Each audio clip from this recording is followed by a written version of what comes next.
Set উল্টো পাল্টা করে দাও, ইয়েস এর জায়গায় নো বা নো এর জায়গায় ইয়েস করে দাও, সঠিকভাবে করবে। তোমরা যদি একটু ভুল করো তাহলে কিন্তু তোমার চ্যানেল টার্মিনেট হয়ে যেতে পারে যখন তখন।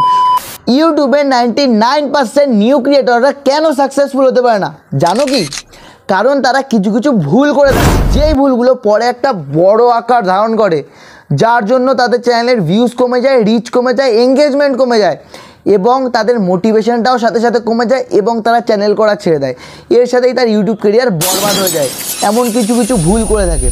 আজকের ভিডিওতে আমি এমন তিনটি মিস্টেকের কথা বলবো যেই ভুলগুলোর জন্য 99% নিউ ক্রিয়েটররা ইউটিউবে ব্যর্থ হচ্ছে।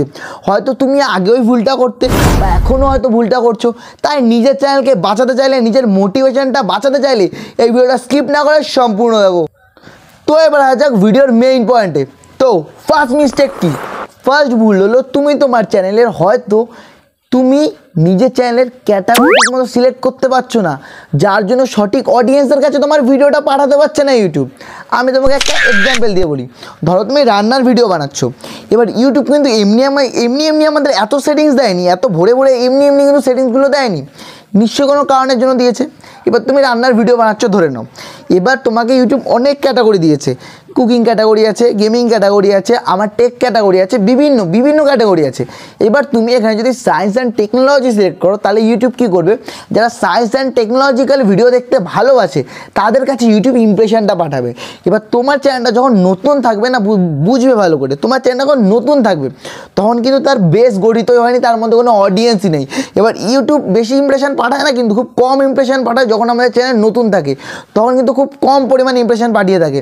এবার ধরো তোমার টেক ক্যাটাগরির কাছে ভিডিও পাঠালো, যে অডিয়েন্স টেক ক্যাটাগরি দেখতে ভালোবাসে, কিন্তু তোমার ওখানে কুকিং ক্যাটাগরি, এবার তোমার ও ভিডিও দেখবে না। ইউটিউব ভাববে তোমার ভিডিওতে দম নেই, তুমি ক্রিয়েটর হতে পারো না, কারণ তোমার নতুন চ্যানেল ইউটিউব বুঝে যাবে যে তোমার এই ক্যাটাগরিতে দম নেই আর তোমার ভিডিও ইউটিউব ডাউন করে দেবে। তাই নিজের ক্যাটাগরিটা ঠিক করে সিলেক্ট করেছো কি না দেখে নাও। এবার আসা যাক 2 নম্বর মিস্টেকে, যেই ভুলটা এখনকার দিনে প্রায় অনেকেই করছে। ইউটিউব রিসেন্টলি একটা আপডেট দিয়েছে, তোমরা নিশ্চয়ই জানো, অল্টারনেট কন্টেন্ট। তো এই নিয়ে আমি ভিডিও বানাইনি, আমি ভেবেছিলাম বানাবো, বাট অনেক দেরি হয়ে গেছিলো, তাই ভাবছিলাম আর বানাবো না। বাট তোমরা যদি বলো তো আমি একটা বিস্তারিত ভিডিও বানিয়ে নেবো, বাট এই ভিডিওটা বেশি বড় করবো না বলে তোমাদের ছোটো বুঝিয়ে দিচ্ছি ছোটো করে। অল্টারনেট কন্টেন্টের জন্য তোমার চ্যানেল কিন্তু ডিলিটও হয়ে যেতে পারে, তোমার চ্যানেল টার্মিনেট হয়ে যেতে পারে। কী করে? অল্টারনেট কন্টেন্ট তোমাকে ইউটিউব কেন দেয় জানো? ইউটিউব দেয় তোমার ভিডিওটা জাজমেন্ট করার জন্য। এবার তুমি যদি অল্টারনেট কন্টেন্টে না বুঝে যে কোনো কিছু দিয়ে দিলে তখন তোমার ভিডিওতে ভিউজ কম আসবে। আর তুমি যদি সেট উল্টো পাল্টা করে দাও, ইয়েসের জায়গায় নো বা নো এর জায়গায় ইয়েস করে দাও, তখন কিন্তু ইউটিউব তোমার ভিডিওটা চেকে পাঠাতে পারে যখন তখন। আর তখন যদি তোমার উত্তরটা ভুল হয় তখন কিন্তু ওই ভিডিওটা যখন তখন ডিলিট হয়ে যাবে বা তোমার চ্যানেলটাও কিন্তু যখন তখন ভ্যানিশ হয়ে যাবে। এটা কিন্তু বিরাট একটা মেইন পয়েন্ট। তার জন্য কিন্তু এটা বুঝে নাও, এই কনসেপ্টটা ক্লিয়ার করে নাও। অল্টারনেট কন্টেন্ট তোমরা ইয়েস কখন করবে জানো? যদি তোমার ভিডিও এআই ইউজ হয়, তোমার ভিডিওতে যদি এআই ইউজ হয়। এআই ইউজ বলতে তোমরা এআই দিয়ে অনেক সময় ভয়েস ক্রিয়েট করো, আবার অনেক সময় এআই দিয়ে ভিডিও ক্রিয়েট করো, বা এআই দিয়ে অনেক সময় তোমরা কার্টুন ভিডিও বানাও বা ইটিসি ইত্যাদি ইত্যাদি। তো এরকম যারা বানাও তারা ওখানে ইয়েস করবে। আর যারা আমার মতো ভিডিও বানাও নিজেদের, বা ব্লগ ভিডিও বানাও, বা কুকিং ভিডিও বানাও, বা গেমিং ভিডিও বানাও, তাদের জন্য কিন্তু এটা ইয়েস করতে হবে না, এটা নো করবে। তাই তোমরা কিন্তু এটা সঠিকভাবে করবে। তোমরা যদি একটু ভুল করো তাহলে কিন্তু তোমার চ্যানেল টার্মিনেট হয়ে যেতে পারে যখন তখন।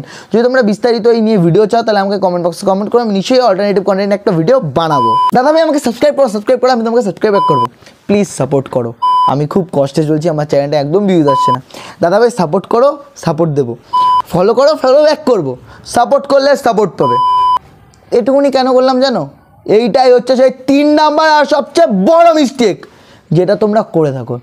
তোমরা কী করো? আমার কমেন্ট বক্সে তো চেক করি, দাদা সাপোর্ট করো, সাপোর্ট পাবে, দাদা প্লিজ সাপোর্ট করো, ভিউজ ডাউন আসছে, আমার এত পরিবার পূরণ হলো, প্লিজ সাপোর্ট করো। তো এটা যারা করো না তাদের চ্যানেল ইউটিউবে টেকার মতো নয়, তারা ইউটিউবের জন্য তৈরিই নয়। কারণ তুমি ইউটিউব বলো, ফেসবুক বলো, ইনস্টাগ্রাম বলো, এরকম অনেক ক্রিয়েটররাই আছে। সাবস্ক্রাইব করবো, লাইক করবো, কমেন্ট করবো। আরে হবেটা কি এরকম করে? হবেটা কি আমাকে বোঝাও তো, হবেটা কি? আমি না হয় 100 জনের কাছে বলে সাবস্ক্রাইব করালাম, তো কি তারা আমার ভিডিওটা কি দেখবে? ফুল দেখবে না তো। সাবস্ক্রাইবার মানে কি তোমাদের আজকে ভালো করে বোঝাই। সাবস্ক্রাইবার মানে হলো ভালোবাসা, যেটা জোর করে পাওয়া যায় না। যেমন গোলাপ ফুল কিন্তু ফুলই হয়। তুমি যদি ফুলটাকে জোর করে ধরতে চাও তুমি কিন্তু কাটা খাবে। ভালোবাসা কিন্তু জোর করে পাওয়া যায় না, সে গার্লফ্রেন্ডের প্রতি ভালোবাসা হোক, আর মা বাবার প্রতি ভালোবাসা হোক, বা কোনো বান্ধবীর প্রতি ভালোবাসা হোক, ওটা কিন্তু জোর করে পাওয়া যায় না, ওটা কিন্তু ভালোবাসা দিয়েই নিতে হয়। তাই তোমাদের কি করতে হবে না, তোমাদেরও পুরো ধামাকাদার ভিডিও বানাতে হবে আর সেইগুলো দিয়ে সাবস্ক্রাইবার আর্ন করতে হবে। এমন নয় যে দাদা সাবস্ক্রাইব করো সাবস্ক্রাইব দেবো, এরকম কিন্তু নয়। আশা করি বন্ধুরা তোমাদের আজকে বোঝাতে পেরেছি যেই ভুলের জন্য 99% ক্রিয়েটররা ব্যর্থ হয় ইউটিউবে, তাও আবার নিউ ক্রিয়েটররা। তাও যদি কোথাও বুঝতে বিন্দুমাত্র সমস্যা থাকে আমাকে কমেন্ট বক্সে কমেন্ট করো, আর চ্যানেল নতুন হয়ে থাকলে সাবস্ক্রাইব করে দিও, আর ভিডিও ভালো লাগলে লাইক তো অবশ্যই করবে। বাই দ্য ওয়ে দেখা হচ্ছে নেক্সট ভিডিও।